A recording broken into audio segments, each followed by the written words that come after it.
हाँ जी दोस्तों, तो लास्ट पार्ट आता है हमारे पास प्रेजेंटमेंट का। उससे रिलेटेड कुछ और सेक्शंस हैं और काफी इंपॉर्टेंट एरिया है, आप ऐसा कह सकते हो, जिसके अंदर दो चीजें इंपॉर्टेंटली डिस्कस की जाएगी। एक जहां पे बैंकर का डिफॉल्ट होता है, और दूसरा कि जहां पे प्रेजेंटमेंट नहीं हो पाई, ना ही एक्सेप्टेंस के लिए ना ही पेमेंट के लिए, तो उस केस में क्या एक्सक्यूज प्रोवाइडेड है सेक्शन नंबर 75A के अंदर। तो सेक्शन नंबर 75A बात करता है किस चीज के ऊपर? Excuses for delay in presentment for acceptance और पेमेंट। चाहे एक्सेप्टेंस हो चाहे पेमेंट हो, अगर इसके प्रेजेंटमेंट में डिले हो गया तो उसके लिए क्या कोई एक्सक्यूज है? तो 75A कहता है क्या कि delay in presentment for acceptance और पेमेंट इज एक्सक्यूज्ड, मतलब एक्सक्यूज यहां पे दिया जा सकता है if the delay is caused by the circumstances beyond the control of holder. मतलब कि जिसको प्रेजेंट करना था उसके कंट्रोल के बाहर कोई ऐसी सर्कमस्टेंसेस हो गई जिसके अंदर वो प्रेजेंट नहीं कर पाया, and not imputable to his default, उसके अंदर उसका कोई डिफॉल्ट नहीं है, उसका कोई मिसकंडक्ट नहीं है, उसका किसी भी प्रकार का कोई नेग्लिजेंस नहीं है, तो उस केस में उसको एक्सक्यूज प्रोवाइड किया जाता है सेक्शन नंबर 75A के द्वारा। फिर उसके बाद यह भी कहा गया कि एक बार जो भी आपका वो सर्कमस्टांसेस था, जो भी आपका डिले का कारण था, जैसे ही वो खत्म हुआ उसके बाद आप रीजनेबल टाइम के अंदर अंदर आपने प्रेजेंटमेंट कर देना है। अब इसको मैं करेक्टली रिलेट कर देता हूं for the purpose of suppose lockdown, कि आप पर्टिकुलर किसी एरिया में थे, होल्डर जो है हमारा वो किसी पर्टिकुलर ऐसे स्टेट में था जहां पे कि कंप्लीट लॉकडाउन लगा दिया गया, तो obviously this is the circumstances which is beyond the control of the holder. तो उस केस में कोई दिक्कत नहीं है, जब तक लॉकडाउन लगा रहा तब तक अगर आपने प्रेजेंट नहीं किया तो कोई दिक्कत नहीं है, वो वैलिड ही माना जाएगा। लेकिन शर्त यह है कि जैसे ही लॉकडाउन खुला तो लॉकडाउन खुलने के बाद जो भी रीजनेबल टाइम था उसके अंदर अंदर आपने प्रेजेंटमेंट कर देना है, तो कोई दिक्कत नहीं है, वो जो डिले है वो आपका एक्सक्यूज ग्रांट कर दिया जाएगा as per section number 75A। ठीक है, अच्छा, फिर इसके साथ एक इसी के एंसिलरी पार्ट के अंदर एक टॉपिक आता है जिसको हम कहते हैं व्हेन प्रेजेंटमेंट अननेसेसरी। मतलब कुछ ऐसे सिनेरियोज हैं, कुछ ऐसे केसेस हैं जहां पे प्रेजेंटमेंट की रिक्वायरमेंट नहीं है, कुछ ऐसे सिनेरियोज हैं, कुछ ऐसे केसेस हैं जहां पे प्रेजेंटमेंट जो है वो नेसेसरी नहीं है। क्या है ऐसे केसेस? उसको देखते हैं वन बाय वन। सबसे पहला पार्ट आता है no presentment for payment is necessary and the instrument is dishonoured at the due date of for presentment in any of the following cases. मतलब कि ये कुछ केसेस है जहां पे आपको प्रेजेंटमेंट की आवश्यकता नहीं है, नंबर वन। और नंबर टू कि जैसे ही उसकी ड्यू डेट आएगी और ड्यू डेट के बाद अगर वो प्रेजेंट नहीं हुआ या उसकी पेमेंट नहीं हुई तो उसके इसमें मान लिया जाएगा कि जो आपका इंस्ट्रूमेंट है वो डिसऑनर हो चुका है। क्या केसेस हैं उसको समझते हैं। सबसे पहला केस आता है जिसमें कह रहा है द मेकर, ड्रॉअर और acceptor intentionally prevents the presentment of the instrument. जो मेकर है, जो ड्रॉअर है, जो एक्सेप्टर है, वो जानबूझ के खो गया, गुम हो गया, बंद होके बैठ गया, कहीं दूसरे देश में चला गया, कहीं भी चला गया, किसी भी तरीके से वो इंटेंशनली प्रेजेंटमेंट नहीं होने दे रहा है। सामने वाला जो होल्डर है वो प्रेजेंट करना चाह रहा है, लेकिन जो मेकर, ड्रॉई और एक्सेप्टर है वो गुम हो जा रहे हैं, उसको मिल ही नहीं रहे। उसको ना मिलने के, गुम हो जाने के बहुत सारे रीजंस हैं जो आपको छोटे छोटे पॉइंट्स में बताए गए हैं। बट कहने का मतलब क्या है कि इंटेंशनली वो ऐसी एक्टिविटी कर रहा है जिसके थ्रू वो चाहता है कि प्रेजेंटमेंट ना हो पाए।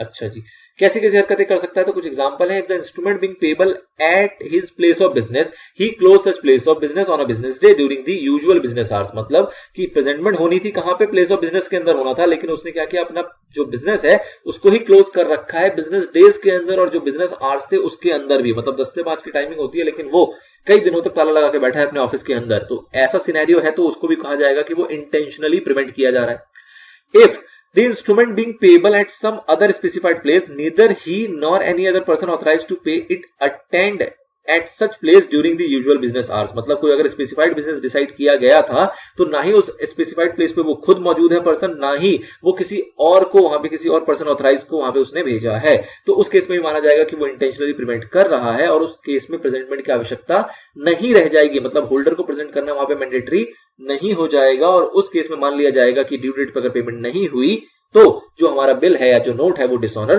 करार कर दिया जाएगा।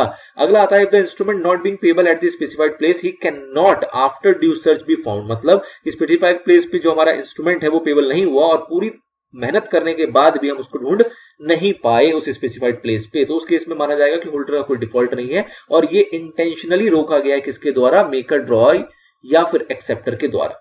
अगला आता है as against any party sought to be charged therewith if he is engaged to pay not with standing non presentment। मतलब कि जो पार्टी है वो खुद कह रही है कि जी हम पे करने को तैयार हैं, प्रेजेंटमेंट की आवश्यकता नहीं है, तो नहीं है तो कोई दिक्कत नहीं, फिर प्रेजेंट करने की आपको आवश्यकता नहीं रह जाती। अगला कहता है as against the party if the after maturity with the knowledge that the instrument has not been presented he makes, मतलब उसको पता है कि जो इंस्ट्रूमेंट है वो प्रेजेंट नहीं किया गया, he makes a part payment on account of the amount due of the instrument, मतलब इंस्ट्रूमेंट का सपोज 10,000 रुपए का, उसने पार्ट पेमेंट कर दी 2,000 रुपए की, तो 2,000 रुपए की उसकी पेमेंट अगर उसने कर दी, मतलब कि सामने वाले को इस बात की नॉलेज थी, सामने वाले को इस बारे में पता था कि उसको पेमेंट करनी है और उसने उसकी पार्ट पेमेंट की है। तो अगर ऐसा सिनेरियो निकल के आता है तो वहां पे उसकी नॉलेज में डालना, मतलब उसको प्रेजेंट करना यहाँ पे इंपॉर्टेंट नहीं रह जाता। अगला कह रहा है promise to pay the amount due there in whole or in part, मतलब कि सामने वाला व्यक्ति खुद ही आके कहता है कि भैया मुझे पता है कि प्रेजेंट नहीं हुआ और मैं आगे से खुद प्रॉमिस करता हूं कि तुम्हें इसकी पेमेंट जो है वो मैं प्रॉमिस करता हूं कि मैं पे कर दूंगा, या तो पूरा पूरा या तो इन पार्ट में, जो भी उसकी कंडीशन है उसके अकॉर्डिंग। तो जब ऐसा भी कहा जाता है तो उस केस में भी आपको प्रेजेंटमेंट की आवश्यकता नहीं रह जाती। Otherwise waive of is right to take advantage of any default in presentment for payment, मतलब कि सामने वाला खुद ही अपने राइट्स को वेव ऑफ कर रहा है, कह रहा है कि अगर तुमने प्रेजेंटमेंट नहीं किए तो उससे मेरे को जो भी फायदा मिलता है ना वो फायदा मैं नहीं ले रहा हूं, मत करो तुम प्रेजेंट, कोई दिक्कत नहीं है, मैं इससे जो भी बेनिफिट मुझे मिलता है वो मैं लेने को रेडी नहीं हूं, मैं खुद ही उसको मना कर रहा हूं, तो उस केस में भी आपको प्रेजेंटमेंट की आवश्यकता नहीं रह जाती। और लास्ट पॉइंट आता है as against the drawer if the drawer could not suffer damage from the want of such presentment, मतलब कि उस प्रेजेंटमेंट के वजह से अगर ड्रॉअर को कोई डैमेज नहीं हो रहा है, कोई भी उसको नुकसान नहीं हो रहा है, तो उस केस में वो ना भी करे तो कोई दिक्कत नहीं रह जाती है। अगर ड्रॉअर खुद से कहता है कि कोई दिक्कत नहीं, प्रेजेंट नहीं करूंगा, मुझे उससे कोई नुकसान नहीं है, मुझे कोई उससे घाटा नहीं है, तो उस केस में ड्रॉअर ना भी करे तो चलेगा। ठीक है, तो ये कुछ सिनेरियो है, ये लिस्ट आपको इंपॉर्टेंट है, आपको याद करना जरूरी है, दिमाग में सेट होना जरूरी है कि कौन कौन से केसेस है जहां पे आपको प्रेजेंटमेंट की आवश्यकता नहीं होती है। अच्छा जी, अगला आता है सेक्शन नंबर 77। इसके अंदर बात करेंगे liability of banker for negligently dealing with bill presented for payment, मतलब कि कोई बिल प्रेजेंट किया गया पेमेंट करने के लिए और बैंकर की गलती की वजह से, मतलब कि सपोज मैंने कोई चेक दिया, बैंक में गया, अब बैंक में मेरे फंड है, मेरे साइन वाइन सब ठीक है, चेक में कोई कमी नहीं है, सारी चीजें प्रॉपर चल रही है, लेकिन बैंकर की किसी भी डिफॉल्ट के वजह से अगर वो बिल की पेमेंट नहीं हो पाई, उस चेक की पेमेंट नहीं हो पाई, वो डिसऑनर हो गया, तो उसके लिए रिस्पॉन्सिबल भी कौन होगा, तो ऑब्वियसली कौन होगा, बैंकर रिस्पॉन्सिबल होगा। तो कहा जाता है कि जहां पे पार्टी के एंड से सब कुछ ठीक है और बैंकर का डिफॉल्ट है, बैंकर का नेग्लिजेंस है, तो उस केस में जो भी नुकसान हो रहा है, जो भी नुकसान हो रहा है होल्डर का, वो सारे नुकसान को कंपनसेट करेगा। कौन कंपनसेट करेगा, हमारा बैंकर कंपनसेट करेगा, अगर बैंकर का वहां पे नेग्लिजेंस है तो।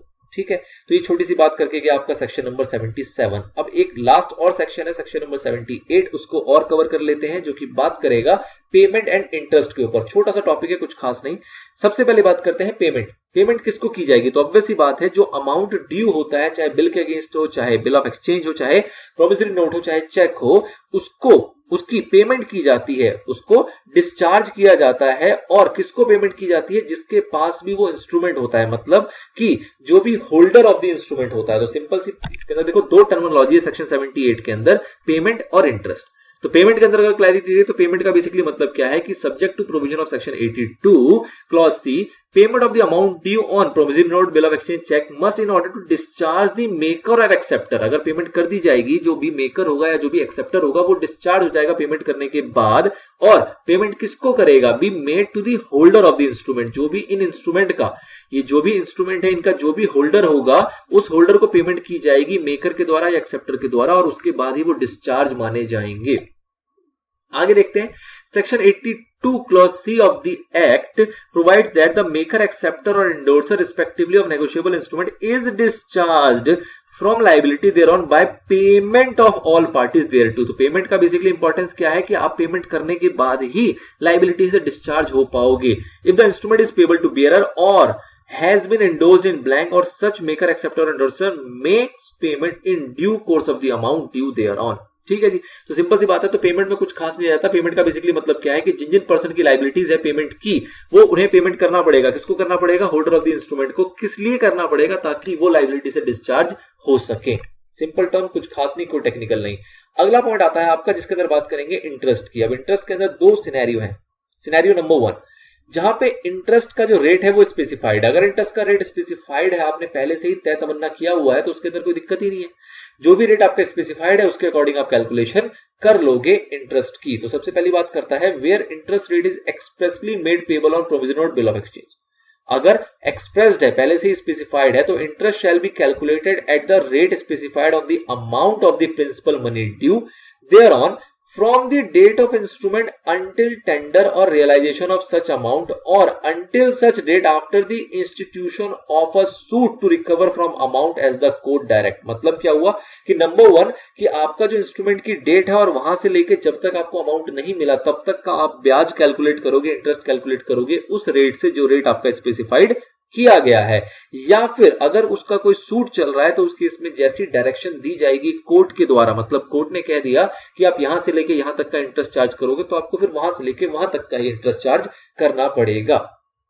पॉइंट 2 आता है जहां पे आपका interest when no rate is specified, कोई रेट ऑफ इंटरेस्ट स्पेसिफाइड नहीं है तो सेम पैटर्न चलेगा, बस रेट ऑफ इंटरेस्ट वहां पे मान लिया जाएगा 18% पर एनम। मतलब कि interest on the amount due thereon shall be calculated at the rate of 18% per annum from the date at which the same ought to have been paid by the party, मतलब जब उसकी payment हो जानी चाहिए थी, until tender और realisation of the amount due on, और जब तक उसकी पेमेंट नहीं हुई, मतलब कि जब वो मैच्योर हो गया था और जिस डेट पे पेमेंट हो जानी चाहिए थी उस डेट से लेके जिस डेट पे एक्चुअल पेमेंट हुई है इसके बीच का जो भी महीने होंगे, 3 महीने 4 महीने एज द केस में भी, उस पीरियड का इंटरेस्ट कैलकुलेट किया जाएगा 18% पर एनम के हिसाब से।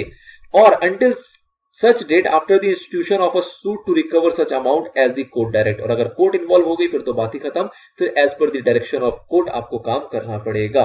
कुछ एक्सप्लेनेशन आ गई है उसको और देख लेते हैं। एक्सप्लेनेशन कह रहा है when the party charged is the endorser of the instrument dishonored by non-payment, he is liable to pay interest only from the time that he received notice of the dishonor। मतलब कि इंडोर्सर के case में कहा गया कि जब उसको dishonour का नोटिस मिलेगा, जब डिसऑनर का नोटिस मिलेगा मतलब क्या हुआ कि डिसऑनर जब उसकी सूचना में आ गई, जब उसकी नॉलेज में आ गया, उसके बाद से ही वो इंटरेस्ट के लिए रिस्पॉन्सिबल है। मतलब कि सपोज करो डिसऑनर हुआ 4 जनवरी को, लेकिन उसका नोटिस जो है वो इंडोर्सर को प्राप्त हुआ है 10 जनवरी को, तो और उसकी जो पेमेंट फाइनली की गई है वो की गई है सपोज 10 फरवरी को, तो वो यहां से लेके यहां इंटरेस्ट कैलकुलेट करके लायबल नहीं होगा, वो सिर्फ और सिर्फ लायबल होगा यहां से लेके यहां, जब उसको नोटिस मिला, जब उसको नोटिस उसका रिसीव हुआ, वहां से लेके जब तक रियलाइजेशन पेमेंट की नहीं हो जाती तब तक के लिए ही वो इंटरेस्ट के लिए लायबल है, पूरे पीरियड के लिए वो लायबल नहीं है।